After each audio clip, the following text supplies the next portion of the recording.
What's up YouTube? Welcome back to the channel. Today we're going to go through a fun little project that I picked up recently that I wanted you guys to take a look at. Let's go out into the garage real quick. I'm going to show you exactly what we're going to be working on. Welcome to my 1979 Chevy C10. So this is going to be the new build that's on the channel. I picked this thing up for what I believe is a pretty good deal. It is, like I said, a 79.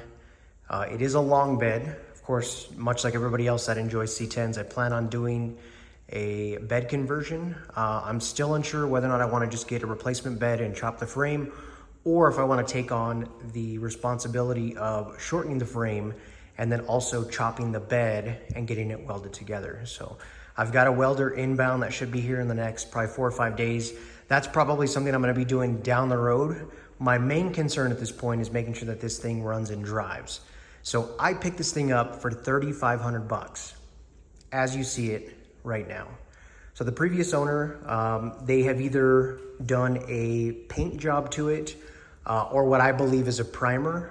As you can see, the paint itself, it's real like chalky. It's definitely dusty. It's been outside for a while. I plan on going over that. For the most part, the body's in pretty good shape. As you can see here, it's got, you know, this one little ding here. If you look at the front grille,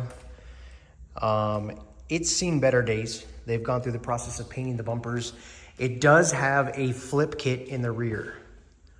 Let's see if I can focus there. It does have a flip kit in the rear. I did take a look underneath. It looks like it does have shocks currently. It does also look like the axle is making contact with the bump stops. So I'm gonna have to take a look at that and see what's going on. This must be one of the lower flips that you can do, either anywhere between a 6 to an 8-inch drop, because it is making contact with that bump stop. They did not put a C-notch in this frame. So I do have a C-notch here at the house already. That'll be going in. Again, my main concern at this point is making sure that this vehicle runs and drives. It currently does not run. Now, when I picked this up, the individual that had it was actually a shop that was selling it apparently somewhere down the road. Somebody had requested work being done at this shop, and I'm going to assume that this guy didn't pay for the work and he surrendered the title, but the shop that had it did put some previous work into it. It does not drive at the moment, but it does have a 5.3 LS motor in there. So currently the motor is in, the transmission is in. It is a 4L60E. It does have the injectors. It does have like the water pump, the alternator, pretty much everything that you need to get it running. It is a drive-by-wire setup. I've got the harness in my office. It's the blue-green harness, not the blue-red one for drive-by cable. I do have a drive-by cable throttle body, but I think ultimately I'm gonna stick by the drive-by wire as of right now, because I've got everything that I need to kind of get it up and running. I've got the pedal, I've got the command module for the pedal itself. I just need to get them mounted. Obviously the throttle body's right there. I need to put in spark plug wires, which are currently not in the vehicle, but I do have them in the office. And of course, getting it wired. So that's one of the harder things. I think that's one of the reasons why the guy kind of gave up on it, was he didn't really want to get into the wiring part of it. And not to say that I'm an expert by any means. This is the first time I've ever done anything like this in regards to a swap. But the information's out there.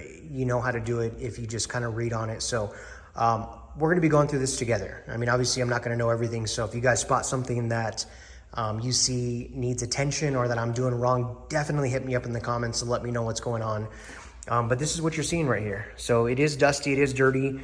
This did come with a bunch of parts in the back as well. So you're gonna see it's got the radiator. I believe this engine, based off the research that I'm doing and all the parts and part numbers that I'm pulling off, this did come from an 03 Denali Yukon. So we've got the original radiator. You can see kind of back here, we've got the transmission cooler. So we've got all the lines for that. So I'm gonna try to stick with as much original parts as possible for now, just to get it running. And then from there, we'll work on doing a conversion to maybe some, you know, AN fittings and lines and upgraded coolers and maybe upgraded radiators and electric fans. As you can see, it does still have the original fan in here, driven by the fan clutch. and the serpentine belt. So I'm gonna leave that in there for now. You've got the fan shrouds, and then of course you've got all the miscellaneous pieces to connect the intake. Of course, the stock exhaust manifolds. You've got an older wiring harness back here. Basically, this entire bed is full of stuff. So if you know what you're looking at, I know probably about 75% of what I'm looking at in here. Most of it I can retrofit back to this truck. So the goal is to use the original parts, keep the costs low, and then once everything is running and driving, if I can get to that point, then we'll look at doing some upgrades. As far as the interior goes, this is the interior. So this is a New Mexico vehicle.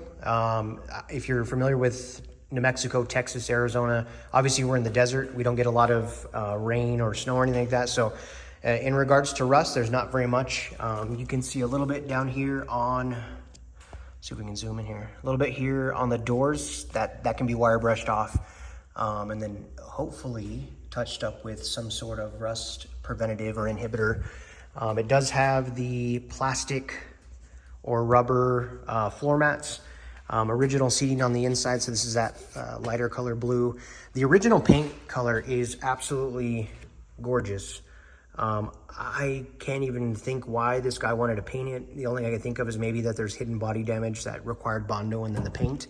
But as you can see, the original paint color, it is absolutely beautiful. So I wish I could bring that back to life. I mean, other than straight up sanding all this off. I mean, I personally like that old rusty patina look. If I could have that across the whole truck, that's what I would do. I plan on probably doing that temporarily until I can get this thing an actual paint job.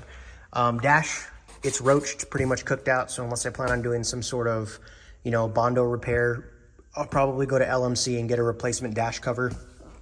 Other than that, it's pretty stock. This truck was a manual truck. So I have to go through the process of figuring out how I'm gonna shift the transmission, and I have to look at getting a floor shifter, whether that's from B&M or from, you know, another third party. It's probably gonna have to mount down here on the floor and I'll be able to shift it manually. I've been doing a little bit of research on that to see, you know, kind of the route that I wanna go through. But that's obviously very important. I'll have to leave the truck in park while I'm trying to get this thing running. And then when I figure out the shifter, then, you know, we'll kind of go from there. But for the most part, it's in pretty good shape. I mean, obviously it's old. We know it's a 79, so it's quite a bit older. I don't know if any of the sensors or gauges work, but they definitely have seen better days. This window right here, it keeps falling down into the door, so I'm gonna have to take off the door card and figure out what's, you know, causing that, whether it's a broken mechanism or maybe a loose screw or bolt or something. I've never seen one before, but I'll get into it and kind of figure it out. These older trucks, they're not as complicated as some of the newer ones with the regulators and relays and harnesses and whatnot. So my goal is to kind of figure that out. As far as the truck sits, I definitely do not like the stance. I don't like it where it's kind of raked leaning back. I do like the level of that wheel though. I like the lower stance, so I may figure out how to keep that particular stance in the rear. The front, it does look like it has replacement coil springs. They do not look original because they're not old and grimy. They look like they've been replaced over the last couple of years. They're probably drop springs, maybe an inch or two. Obviously it's not super low. I do have some drop spindles that are on their way that say that they're rated for 3 inches. It's probably gonna get me 2, maybe 2.5. That'll get it to either a level height, or if I need to, I can kind of raise the back up just a little bit. But yeah, this is it. This is how she sits. So this is going to be the new project. I've been waiting the last month patiently to kind of get in here and you know, get it on film. You can probably tell already, I mean, from the old videos, we are in a new house. We did have to get the floors coated in a Ligari kit, and they've got the polyaspartic flooring, so it's relatively hard and chemical resistant, so that takes a whole week to dry. So I just pulled the truck in here, what, Sunday? It's Monday right now, so we pulled it in here yesterday, and I'm chomping at the bits to kind of get it taken apart. But I did want to get you guys kind of an in-depth look at the truck before I start ripping into it, because that's basically what I want to do first. I want to kind of pull the front end off and you know, kind of dig into that engine. As you can see, this is kind of how I got it. The throttle body isn't open, but there's a lot of dirt and dust in here from just, you know, sand and wind and stuff kicking up. So I want to pull this off and just make sure that we don't have any dirt going, you know, deep down in there, especially here in the water pump itself. You know, that's exposed too. So I'm going to pull that off, get that rinsed.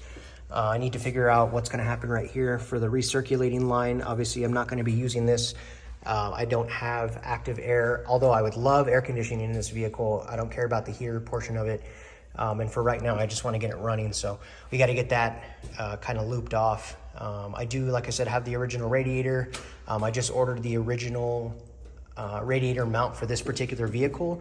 So I've seen a couple videos online where guys used, you know, these Tahoe or Suburban or Yukon radiators and, you know, connected all the lines up, and then they somehow meshed these two together. So it's not impossible. There's tons of videos out there. I'll be adding to it as well.